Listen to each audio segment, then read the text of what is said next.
14 yoshdan 30 yoshgacha beli og'rib yuradiganlar diqqatiga albatta shu videoni ko'ringlar. Mana hozir juda ko'p bemorlarimiz shunaqa bel chirva kasalligi borligini bilmaydi. Aynan yoshlar orasida bu ko'proq tarqalgan. Hozirgi kunda ko'proq ular nevrologlarning orasida yurishadi. Osteoxondroz va har xil diagnozlar bilan. Afsuski, aynan davolash va to'xtatib qolish imkoniyati bo'lgan davrni yo'qotib qo'yishadi. Mana shunday bemorlar orasida asoratlar, ya'ni invaliditetsga borishni oldini olish maqsadida bugun biz mana shu videoni qo'yapmiz va hozir bugungi kunda klinikamizda Sankt-Peterburg shahrida uzoq yil o'qib, ishlab kelgan Dilnoza Adilova revmatolog ishlab turibdilar. Mana shu juda ko'p bel chirva kasallarini bizga topib beryaptilar. Aynan hatto ko'z kasalliklarining orasida ham 30% da mana shu bel chirva kasalligi kelib chiqyapti bizda. Dilnoza Adilovna, hozirgi kunda qanaqa statistika, qanchalik ko'p bemorlar bundan kasallangan? Zulfiya Ruzmetovna,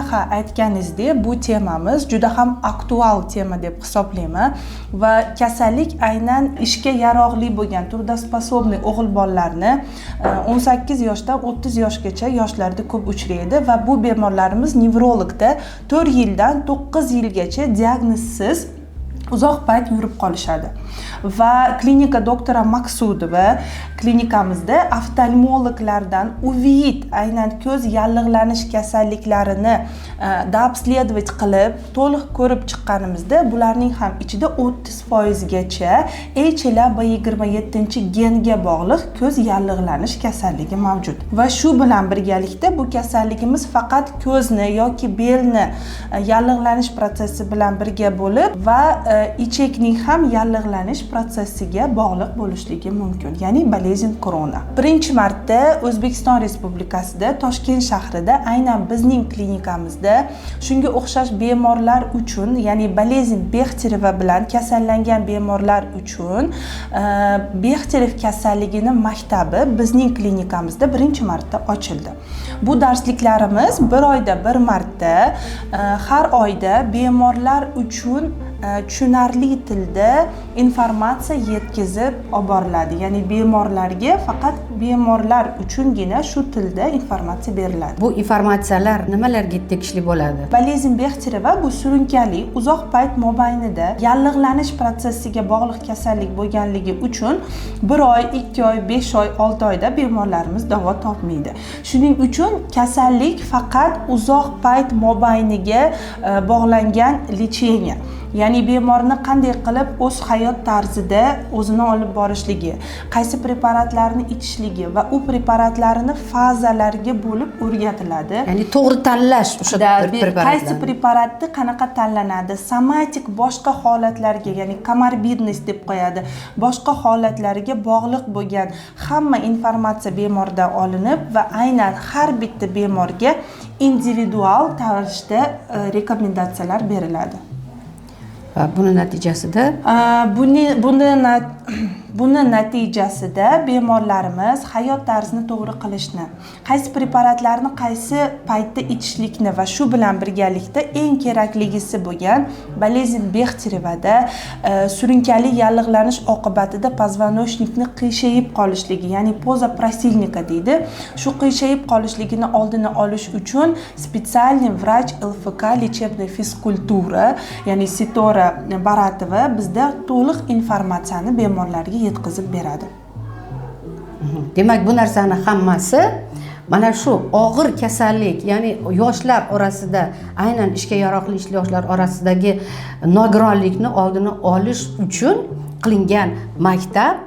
Aynan mana shu boshlanishida tezroq aniqlab, agar tezroq davolasak, men shuni tushundimki, demak, ularni mana shunaqa bukilib qolishi yoki qotib qolishini, ishga yaroqsiz holatga borib qolishini oldini olish mumkin. Shuning uchun azizlar, albatta mana shunday tekshiruvdan o'tib, konsultatsiyaga yozilib, mana shunday shikoyatlari bo'lgan bemorlar tekshiruvdan o'tinglar va mana shu maktabga kelib, mana shu bilimlarni olinglar. O'zinglar uchun, kelajakda nogiron bo'lib qolmaslik uchun. va o'z o'rnida aytib o'tishimiz shart. Bolezn Bextereva bilan kasallangan bemorlar faqatgina beli og'rib qolmasdan, balkim ichak yallig'lanish protsessi uzoq payt mobaynida davom etsa, ichak teshilib qolishligi, ya'ni xirurgik operatsiya talab qilishligi mumkin. Va bu holatda bemorlarimiz ko'pincha xirurgiyada lecheniya olishadi, ya'ni o'tib ketgan holatda. Va ikkinchi holatda bu uzoq payt ko'z yallig'lanishi protsessi bo'lsa, bemorlarimiz ko'zi ko'r holatga ham tushib qolib, aynan o'tib ketgan holatda ko'zi ko'r bo'lib, keyin 3-4 yildan keyin bel og'riganda kelgan bemorlarim ham bo'ldi.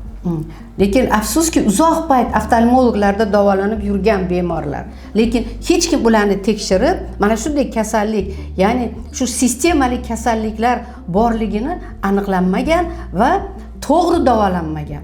Agar to'g'ri davolanganda o'sha bemorlarni ko'r bo'lishini oldini ham olish mumkin edi. Bizda juda ham bu narsaga, mana shu yo'nalishda hozir juda primerlarimiz, misollarimiz juda ko'p. Afsus. Aynan shuning uchun ham darslarimiz bir oyda bir marta, yana bir marta qaytarib o'taman va bu problema aktual problema bo'lganligi uchun bemorlar uchun faqat klinika doktor Maqsudovada darsliklarimiz bepul ravishda bo'ladi va bu maktablarimizda formati birinchi kelgan bemorlar обязательно registratsiyadan o'tiladi. Necha yil staji necha yilligi aniqlanadi va prezentatsiyada kasallikni to'liq bemorga образование beriladi, ya'ni ma'lumot beriladi va shu bilan birgalikda lechebniy fizkultura darslarimizga yoziladi. Shu davrgacha mana shu maktab bo'lmagani uchun imkoniyati bor bemorlar afsus Moskvaga, Sankt-Peterburgga borib davolanib yurishgan va ana o'sha kuzatuvlarga ham doim shu klinikaga borib yurishgan. Mana hozir shu o'zimizda shunaqa imkoniyat bor, hech qayerga borish kerak emas. Ya'ni Moskva, Sankt-Peterburg emas, Toshkentning o'zida mana shu narsa yaratildi. Bemalol kelishlar mumkin, yordam olishlar mumkin. Hammanglarni kutib qolamiz. Agar siz darslarimizda qatnashmoqchi bo'lsangiz, quyidagi nomerlarga murojaat qilib, yozilib darslarimizga kelishingiz mumkin.